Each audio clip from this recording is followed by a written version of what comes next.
Alrighty, friends. Well, today marks our new series, and I'll go over the series with us. So, we're starting a new month today. We'll be doing 4 lessons in the Mind Body Connection series.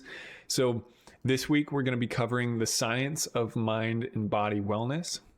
Next week, we're going to be integrating mindfulness into physical activity. Week 3, we're going into mental techniques for improving physical performance. And week 4, we're going to be balancing mental health and physical health goals. So in the weeks prior, or the months prior, I should say, our last session, our curriculum on wellness was optimizing physical health. The one before that was creating a balanced lifestyle. So I think this one ties in well, the mind to body connection. I think many of us don't realize or don't view our health as a holistic or from a holistic perspective. Most of us are, it's like physical health and mental health. But I'm here to tell you, especially in today's lessons, the science of mind body wellness, that they are very much so intertwined on a level deeper than you may understand. I think it's intuitive for a lot of us that if you're feeling well physically, you feel well mentally, and vice versa. But it's so much deeper than that, and we have some science to back it up here. So I'm excited for this lesson, and hopefully you guys glean some knowledge from it. My goal with these lessons is to be concise and informative and give you guys actionable tools and protocols to improve not only trading, but your life as a whole. But I don't want to move too quickly or gleam over things that or glaze over things that you guys want me to go more in depth in. So at any time throughout this lesson, please slow me down, speed me up, ask if I could cover a topic more in depth, whatever it might be. I encourage you guys to stop me. And so let's jump into it, folks. So the science of mind-body wellness. So we broke it into 2 chunks as usual today. We have understanding the interconnection between mental and physical health, which I think understanding is so important. And then we have the role of stress and emotions on physical health. So more so how our mental health impacts our physical health. So we have 2 parts in our first section. We have mind-body connection, and we have impact of mental health on physical health. So jumping right into, what's up, Matthew, Greg, how we doing? We'll jump into it in about 10 seconds. Take a deep breath, everybody. Relax, maybe take a sip of water, and we'll get started.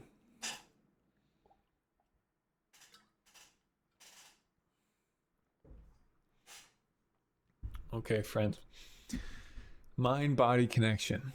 So the mind-body connection refers to how mental states, such as stress or happiness, can directly affect physical health and vice versa. So how your mental states can affect your physical states and how your physical states can affect your mental states. We're going to dive into how that happens and why it's important to address both, again, from a holistic perspective instead of just one or the other individually. So recognizing this connection allows individuals to address both mental and physical well-being holistically, improving overall health outcomes. So I want to talk quickly. I'm not going to go all geeky into the science as much as I would like to. I have some talking points on some scientific well-done studies that I will touch on because I think it's important to understand those, but I'm not going to get into the medical jargon of it. But what I thought was very, very interesting in researching for this topic is how I think if you guys have been a part of my wellness classes so far, I talk often about how important skeletal muscle is for our hormones and our immune system. So if you didn't know, the skeletal muscle, the things you work out at the gym or you neglect to work out at the gym, it's most of your body weight if you're a healthy individual. So skeletal muscle is all muscles on your body except for the muscles surrounding your organs. Those are called smooth muscles. So the skeletal muscle is in charge of producing hormones. Not all hormones, but a lot of really important regulating hormones, and it helps with your immune system as well. So when you have healthy skeletal muscle, how do you get healthy how do you get healthy skeletal muscle? It's diet, what you're feeding it, and then also if you're incorporating resistance training. So that's how you do it. Feed it well and work it, and you will retain healthy muscle, which improves your hormones and stuff. But what I did not know, and it also when you work out, you release endorphins like dopamine and serotonin, which we know boosts your cognitive function and your overall feel good feeling that you guys get when you work out or post workout. So it's good for all sorts of stuff. But what I did not know, and what I found fascinating, is that fat tissue, so adipose tissue, when you have excess fat, they also produce hormones. And guess what? All the hormones that the adipose tissue produce are super detrimental for your mental health and your physical health as well. So I don't want to go too much into the weeds in this. It's so fascinating. You should research it on your own or DM me, and I'd love to talk to you about it.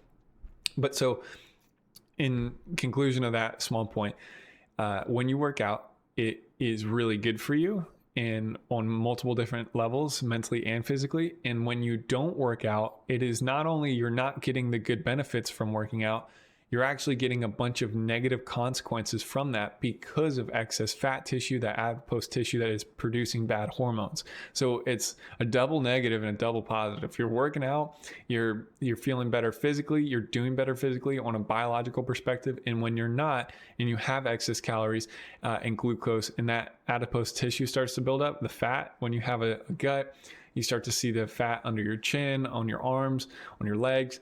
That stuff is producing bad hormones, making you overall more mentally foggy.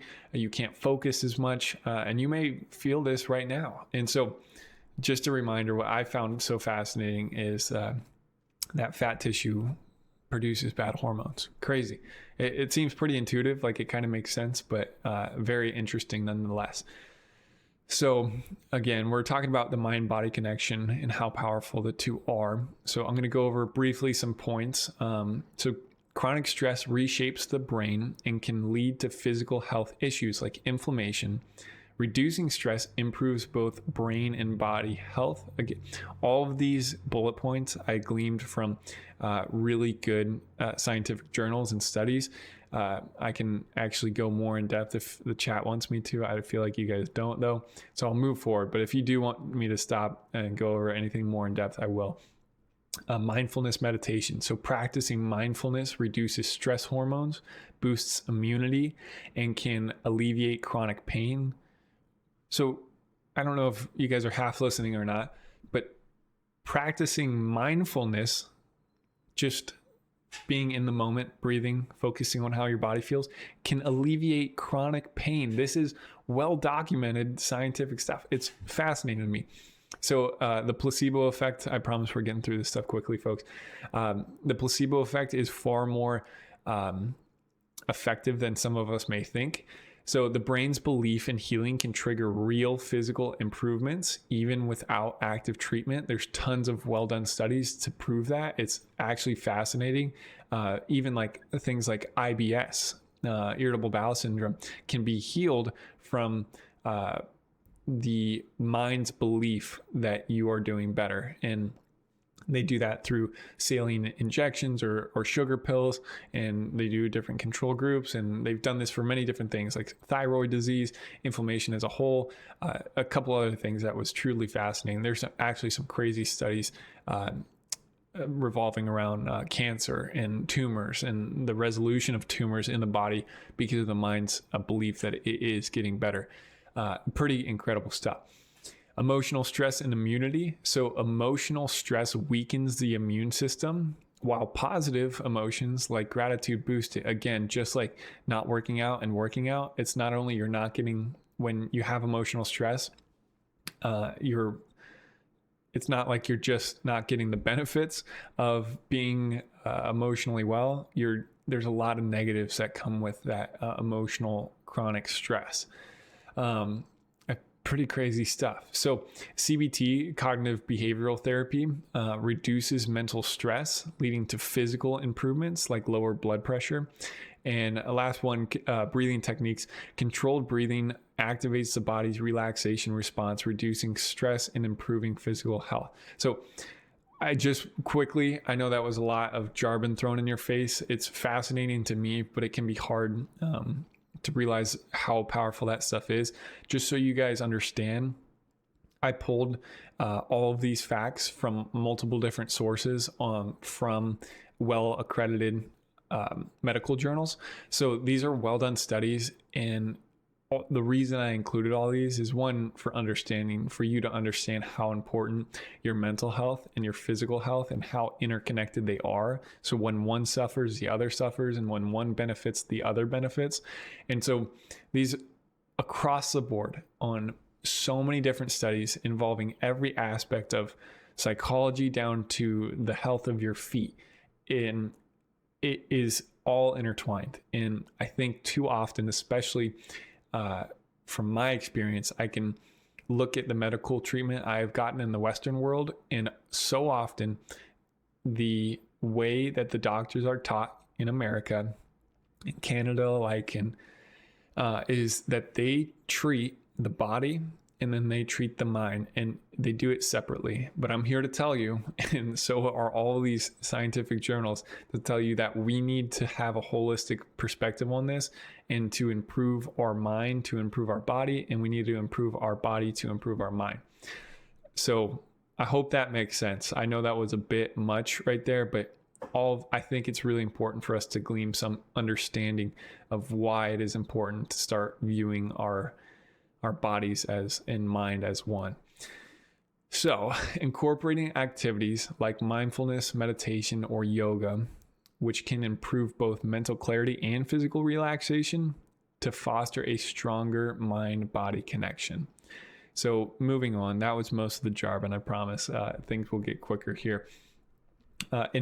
Impact of mental health on physical health. So, mental health conditions such as anxiety, depression, or chronic stress can lead to physical symptoms like fatigue, headaches, inflammation, and weakened immune function. So I want to point out quickly those last 2 points, how things like anxiety, depression, and chronic stress can lead to physical symptoms. And the 2 big ones for me are inflammation and weakened immune function. So when you have inflammation in the body, almost every disease that we know of, inflammation is a precursor to disease. So the more inflammation you have in the body, typically the worse. With some exceptions, like after you work out hard, hypertrophy requires inflammation in the body to grow muscle. We know this, but chronic inflammation is bad. We know this. So you being chronically anxiety induced, depressed, or stressed will lead to physical ailments. And again, I think we know intuitively that this may be the case where you're not feeling all there mentally, and you may notice yourself getting sicker more frequently, or whatever it might be. Again, this is just a reminder that we need to treat our body and our mind with the utmost respect and to do the right things for it. If our goal is to live a healthy and long life, which I think most of us are opting to try to do.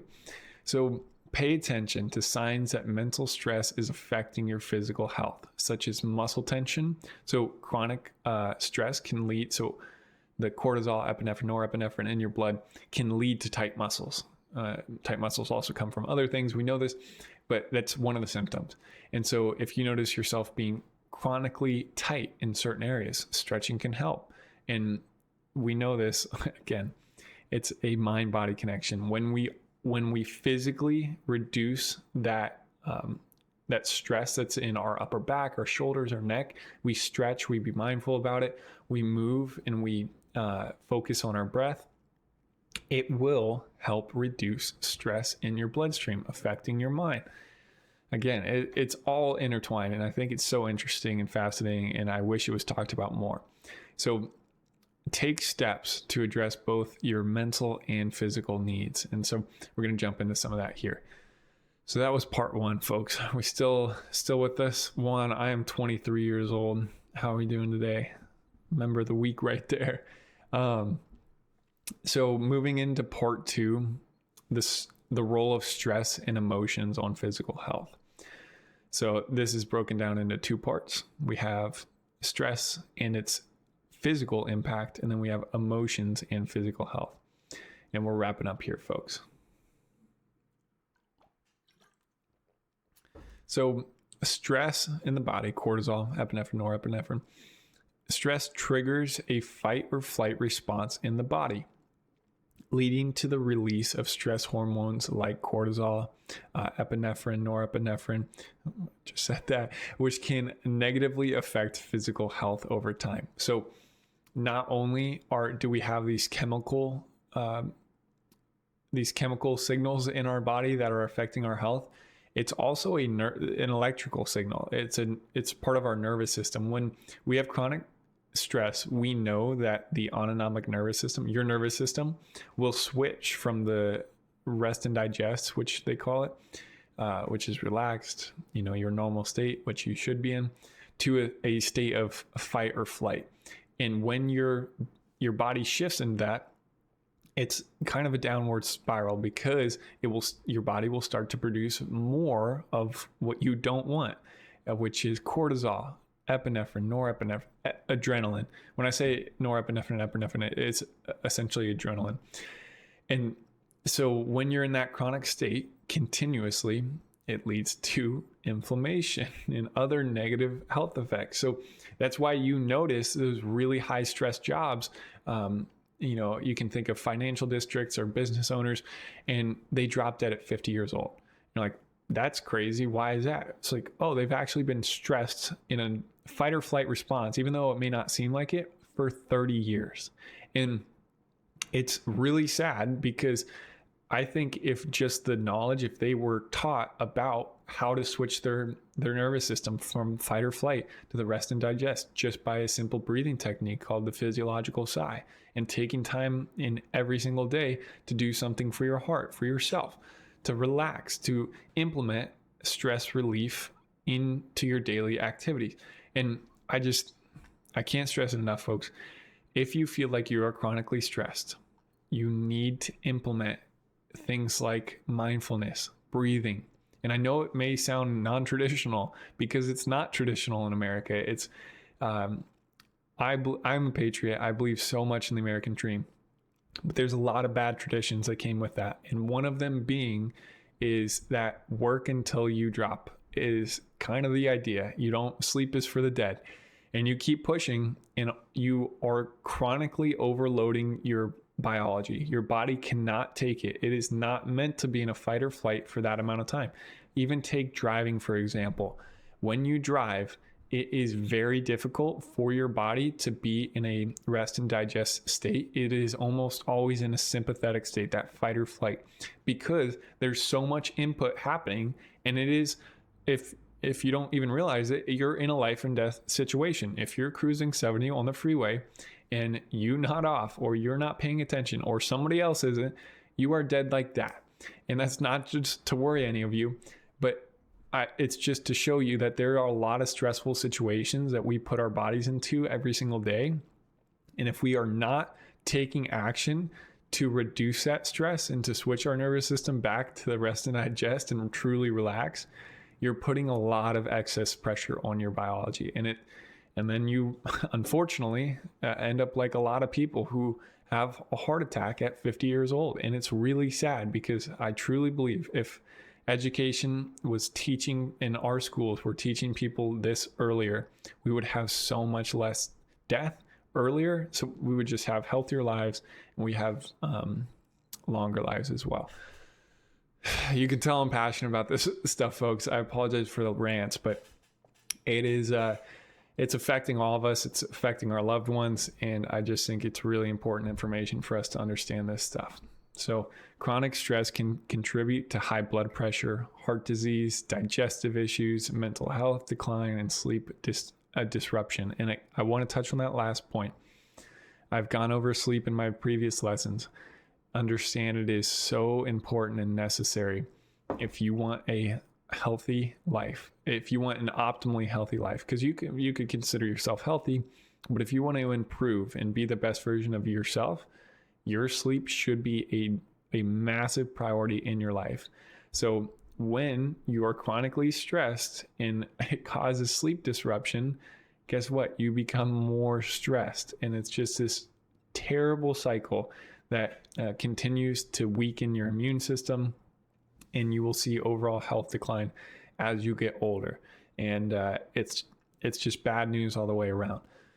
So techniques like deep breathing and progressive muscle relaxation can help manage stress and reduce its impact on your body. And so I talk about progressive muscle relaxation. I've used different terminology before.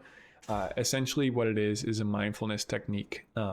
I actually feel my upper back is really tight right now, probably from the gym, but it could be from stress as well. And so progressive muscle relaxation, I used it in the military to help me go to sleep in stressful situations. When in a training drill and someone's shooting a 240 15 yards from you and you're trying to get some sleep, it's a little bit difficult. So how do you do it? One, I highly recommend starting with a physiological sigh. You guys know I love it. I won't go into it, but how you do it is one long inhale through the nose until your lungs are fully inflated, followed by another sharp inhale through the nose, and then a long exhale through the mouth until your lungs are empty. That will shift your nervous system from fight or flight to rest and digest, and it will also reduce the cortisol and adrenaline in your blood in real time. This is proven, well done studies. So start with that physiological sigh, just breathe. And then moving on to progressive muscle relaxation, I always start at the top of my head. You can start at your feet, whatever it might be, but you essentially try to be mindful of how your scalp feels right now. And is it uptight? Like, is your face muscles tight? And you can feel your scalp start to relax when you realize, oh yeah, it is a little tight. And same with your eyebrows and your forehead. And you kind of move down and you'll feel your jaws a little tight. And then you're like, okay, my neck's a little tight. I've kind of been carrying a bit of stress all day. And you just slowly work down to your traps and you feel it. And when something's a little too tight, you can just move around, kind of get a little relaxation going, and really just move through your entire body, down to your fingers and down to your core, your butt, your legs, all the way down to your toes. And I know for us more traditional folks and those who were raised in a traditional home, that may sound a bit new agey for us, but I promise you, this is well documented scientific evidence that this stuff will help reduce stress. And if your ego gets in the way of doing something like breathing techniques every day to live a healthier and longer life, well, you should probably readdress your priorities in life and realize, oh, well, probably my relationships with my family is what I care most about, and my health, because you could have 1,000 problems in your life right now and you could be healthy. And then all of a sudden, something big happens to your health. And now you only have one problem in life, and that's your health. So I just encourage every single one of you to realize that there's a lot of stress in your life daily, whether you realize it or not. And you need to be incorporating stress reduction techniques daily to help yourself live a healthier and longer life. Hope that makes sense, folks. Okay. Moving on to our last points. We have emotions and physical health. So negative emotions like anger or sadness can increase inflammation, again, a precursor to almost every disease, and negatively impact the immune system, while positive emotions can promote healing and improve overall health. Again, this information is gleaned from well done scientific research.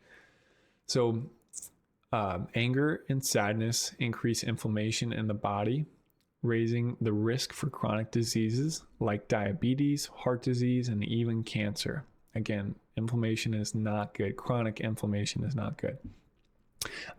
Immune system suppression. Negative emotions weaken the immune system, making you more vulnerable to infections and slowing the healing process.